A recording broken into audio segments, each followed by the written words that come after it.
Hey folks, it's Matt once again, and welcome back to another review for the Sylvester Stallone Marathon. And this time, it is the, once again, very underrated film, this one being Copland. Now, some people may not call it underrated because it did get some good reviews, but you could tell that the studio and some other folks thought this would be a much bigger deal when it came out.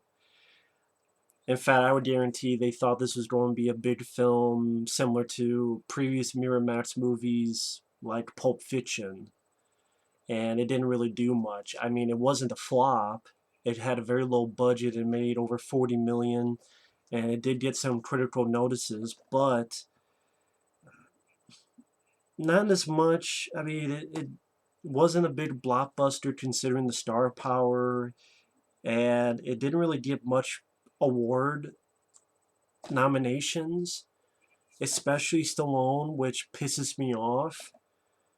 And I know I'm beating a dead horse when I talk about Creed, but that's another reason why I don't like Creed. I'm thinking, okay, cool that Stallone got a nomination for the Oscar, but he got nothing for this? No nominations, let alone wins? This is easily one of Stallone's best performances, and a completely different kind of performance where he's like a turtle. And no, not like a Ninja Turtle or anything, since for people who know me, they know I love the Ninja Turtles. No, I mean as a turtle, as he's in a shell. He's a guy who is beyond humbled. He is very quiet, very meek character, very slump, listens to what people tell him to do. He's the sheriff. He's Freddie Heflin, the sheriff of Copland. It's a nickname for this place in New Jersey where a bunch of cops live with their families. Cops, you have Ray Liotta, you have Harvey Keitel, Robert Patrick, Peter Berg, Michael Rapaport. Great cast in this. And Robert De Niro is with internal affairs, looking into some shenanigans going on, some corrupt cops. And Freddie's kind of going along with it. He's not being a bad guy, but he's just being oblivious and again inside his shell. And this is the story of a man coming out of his shell to become the sheriff of Garrison, New Jersey, the sheriff of Copland. And I know the director James Mangold's original intention, which you see more in this director's cut, you see right there, is a modern day Western, which of course made sense when the film this year that came out, directed by James Mangold, was Logan, which was a modern day Western. I still think this is James Mangold's best movie. He also did 310 to Yuma. He did The Wolverine, Night and Day with Tom Cruise. I think the only film he had done before this was a movie called Heavy. I haven't seen Heavy. I haven't seen 310 to Yuma. I did not like The Wolverine at all. I liked Logan. I reviewed that. I actually liked Night and Day with Tom Cruise and Cameron Diaz. I had fun with that movie. But this is, to me, his best film. And I thought the director's cut worked great. I'm not going to go through all the differences. There are much better websites that could do that better than me. It is a longer film. Actually, I forget what the original... I want to say it was 90-some minutes, the theatrical cut. And this one's an hour and 50-some minutes. I could be wrong on that. But the little stuff that was added to fill in the characters and fill in the tone of it being a modern Western, especially in the third act, I really enjoyed this. Plus, for those who are interested, this DVD does have some deleted scenes, making of from back in the day, and a commentary track with James Mangold, producer Cathy, Conrad, and actors Sylvester Stallone and Robert Patrick, all in the same room. And I think this commentary was done around, I want to say 2004. Could be mistaken on that. I know at one time Stallone said that this hurt his career. And I think it's not because he dislikes the film. I'm pretty sure if you ask him about this, he's very proud of the film.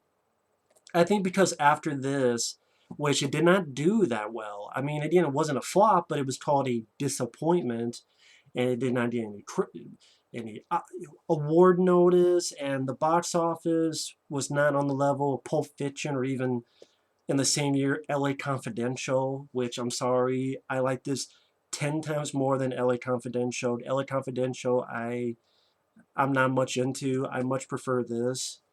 And I think this is a great dramatic action crime film that did not get the respect it deserved. I mean, just you look at the cast alone, on top of the people I mentioned, you got Janeane Garofalo, you got a lot of recognizable people in this. And I think it's a very well directed movie. I love the score by Howard Shore, especially at the end credits. Dun, dun, dun, dun, dun, dun, dun. Da-da-na-na, da, da-da-na-na. I'm doing a shitty job of it, but I agree with this. 4 stars, powerhouse performances by Fox TV. I definitely agree with that. I mean, the gist of the story, like I said, Freddie Heflin, love his character that Stallone plays. He put on about 40 pounds for the role. And this was a time where he had done some films that did not do well. I love Daylight, but that flopped, especially in the US, and people didn't like it. Assassins didn't do much. A Judge Dredd did not do much. So his films were just not doing much, and he thought, you know what? Let me try to go back to the acting that I was doing in The Lords of Flatbush and Fist and so forth. So he got this role. He put on 40 pounds and really just escaped into the role. It's a very different role that Stallone has ever played. And he's the A-plus guy in this. The rest of the cast do a fantastic job. I love Ray Liotta and what he does with his character. Robert De Niro's great. Definitely a better pairing of these two than fucking Grudge Match. But Stallone was so on his A game on this, and it pisses me off. This is not just because I'm a big Stallone fan. He deserved a nomination, an Oscar nomination. He really did for this role because it's a fantastic performance. It's completely different than anything he's ever done, and I don't get it. I don't get what the deal is. I don't get it. I think that's one of the reasons why I love Stallone so much is that I find him, even his career, to be an underdog. Because so many of films that he's done has gotten shit that I think are underrated. Rambo 3, Over the Top, Lock Up, Tango and Cash, this movie, Dick Carter, I See You, I mean, Cobra. I just, even, again, his career, he's an underdog. But the whole gist of the story, Michael Rapaport, he's a cop, and he's on this bridge, and these two guys hit his car. He goes after them.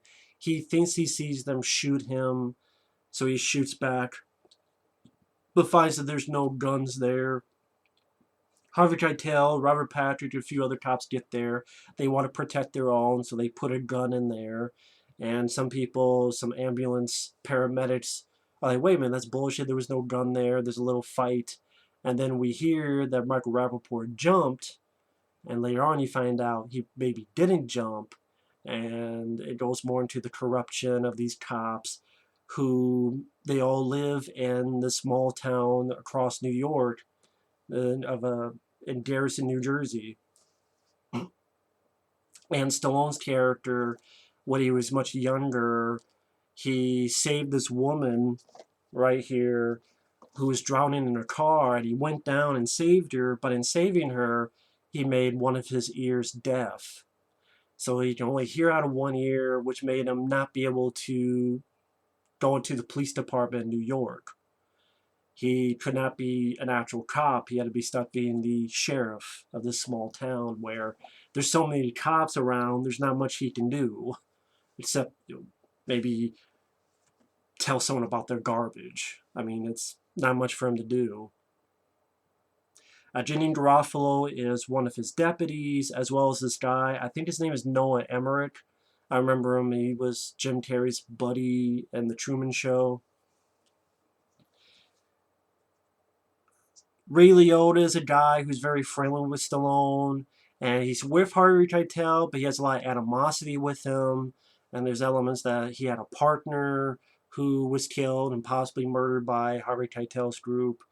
And Ray Liotta, he's looking out for himself. He's a little bit of a druggie, and I love the scenes between him and Stallone. I think Stallone and Ray Liotta is a very underrated actor. I've always enjoyed Ray Liotta.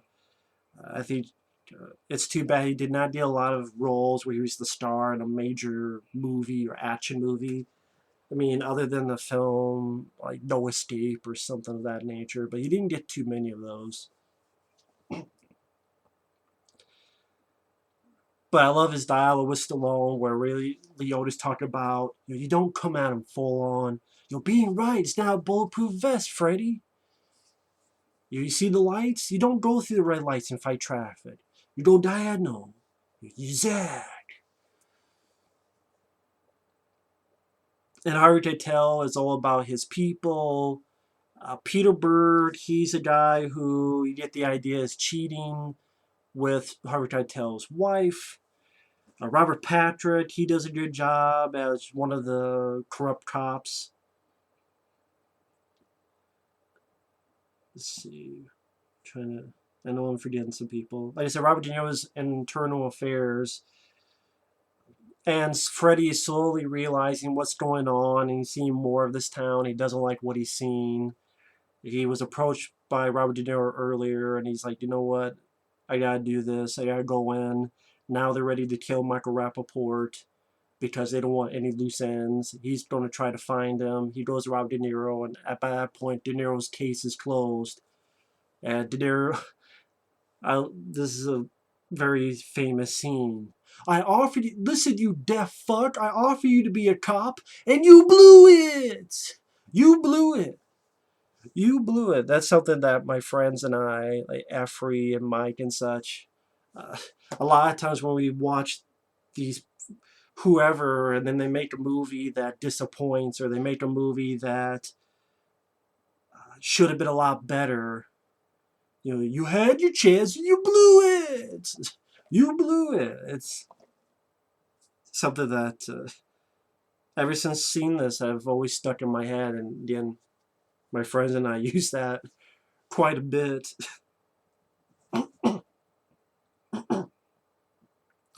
And it's weird. People will go that I don't like dramas, and I do like dramas. It just has to be the right drama for me as well. Same with every genre. It's just I don't review a lot of dramas because my favorite genres are action and horror. And action and horror, there's a lot to describe when you're doing a review. While in a drama, most of the things you're describing is dialogue. Action, you describe gunshots and blow-ups and car chases, and horror, you describe the gore scenes and the creatures, special effects. Drama, it's about emotion and dialogue. And I'm not the best at conveying that without showing a clip, and then I can't show a clip because you'll get copyright claims. So it's not that I don't like dramas. I love The Shawshank Redemption. I loved 127 Hours. I really enjoy that. This, I think, is great. I have no problems with the film. I really don't. And yeah, I think the cast is fantastic. The movie goes along at a great pace. I think the director did a really good job. Stallone, just his coming out of his shell, and he doesn't all of a sudden turn to Rambo or John Spartan or anything of that nature. He's still that meek guy, but he's standing up for himself. So that by the end, he gets Michael Rapaport, and the bad guys shoot his good ear, so he's deaf. And he gets his shotgun, and he's slowly going down the street. And these beautiful wide shots where Stallone's about this big, but the camera's here, and you see the whole, like across the way, there's, I think it's New York, but you see the water and the Howard Shore score, and he's coming down, and I love the finale of this. The finale of this is fantastic. where he's just going down the street and he's stumbling, and the way the sound is, because he's supposed to be deaf at this point. You're doing a quick draw like a Western, and Ray Liotta comes to help, and then one thing leads to another is the final confrontation with Harvey Keitel, who's talking to him, and then Stallone says, "I can't hear you anymore, Ray." And not only can he physically not hear him, but he spent his whole time listening to Harvey Keitel's character. "Oh, just go home, right? Just go home. I'll handle it. Just don't worry about it."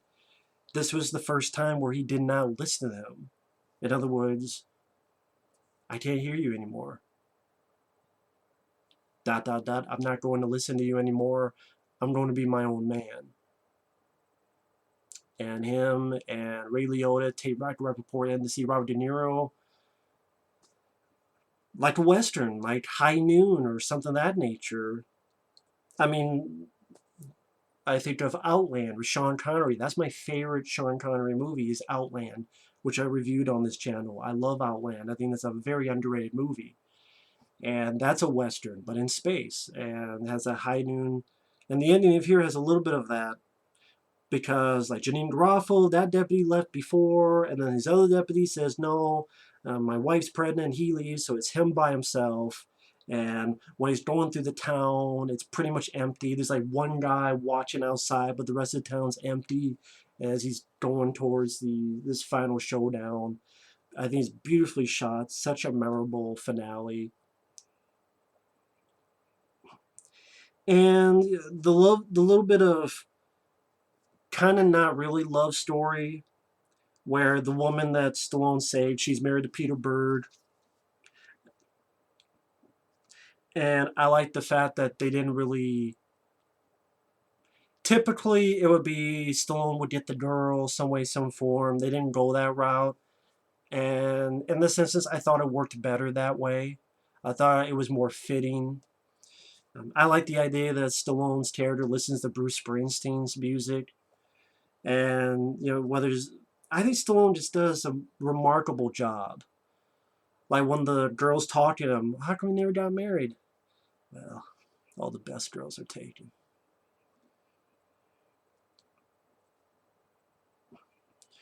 Or when he's talking with Ray Liotta, or he's talking with Harvey Keitel, Robert De Niro, just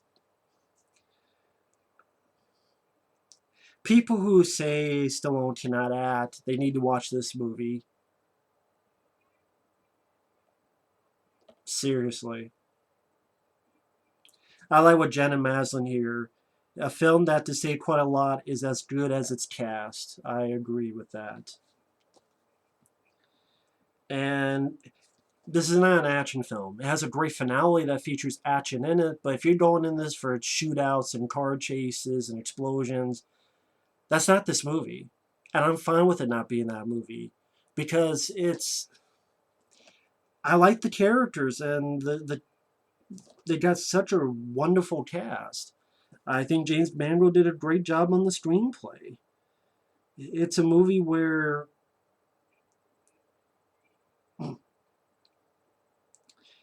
about corruption of cops, and the small town that the cops control, but they also are in lead with the mob. You could put all that other stuff.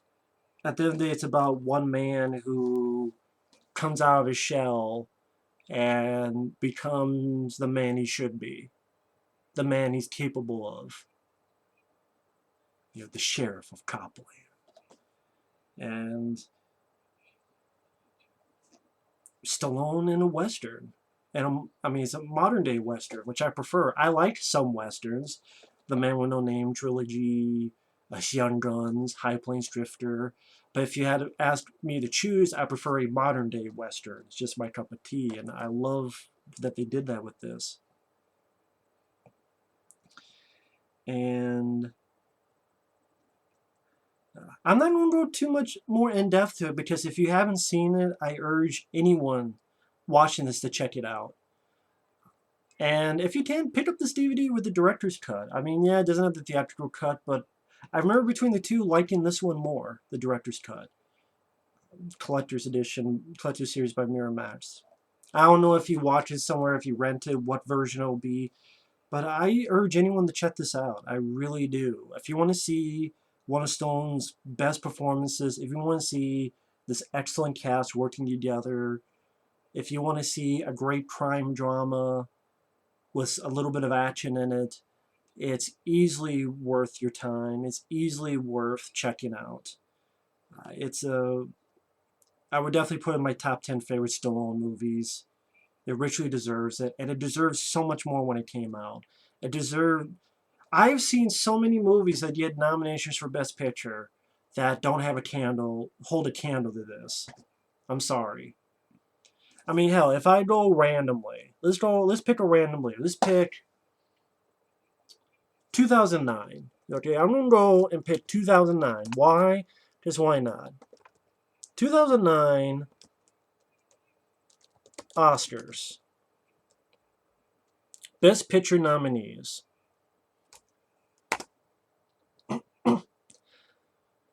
Frost Nixon, The Curious Case of Benjamin Button, Milk, The Reader, Slumdog Millionaire, and I will admit, have I seen all those? No. But I can say I like this more than The Curious Case of Benjamin Button. And I like this more than Frost Nixon. Not say, I mean, that's just my opinion. I do think it's a better movie than those. If I pick another year, let's pick 2012. This is just my opinion. My opinion, folks. My opinion. Let's see. Again, if you disagree, that's fine. This is just my opinion. Gotta wait for it to load. We got Extremely Loud and Incredibly Close, The Artist, The Descendants, Moneyball, War Horse, Midnight in Paris, The Help, Hugo, and The Tree of Life. I guarantee you that this is a better movie than The Tree of Life, where it's a bunch of pictures and then you figure the shit out yourself. I guarantee you this is a better movie than Extremely Loud and Incredibly Close. I guarantee you this is a better movie than War Horse, aka, well, I was going to say the remake of Seabiscuit, but that'd be me lying and full of shit. It's not. I know it's not. I just think it's a horse. People can disagree. I know I can't be 100% certain because I haven't seen them. I know. But I've seen trailers, I've seen clips, I've seen stuff of that. I'm actually knowledgeable in movies, folks. I can guarantee you that some of those I mentioned don't have a candle and hold a candle to this. But this got nothing. Absolutely nothing. Hell, I'd rather watch this than The Social Network. I've seen that, and that's an overrated piece of shit. I guarantee you, if I asked 50 people, I asked them which is a better movie, The Social Network or Copland, I think most of them are going to say Copland. But that got all of it, and this got nothing. So how the fuck do you figure that? If I asked people, if I went on my Facebook and I said, Copland or Social Network, which do you like more? Which do you like more as a film? Which do you like more as a movie? I guarantee you the majority of them are going to say Copland. Because of the cast, because of the drama, because of the dialogue, because of the performances, because the subject material for this is a lot more interesting than Facebook, the movie. But I guess that's just me being silly. But anyway, love this film. Think it's a great flick. Thanks for watching. Take care, and we will see you later. Bye-bye.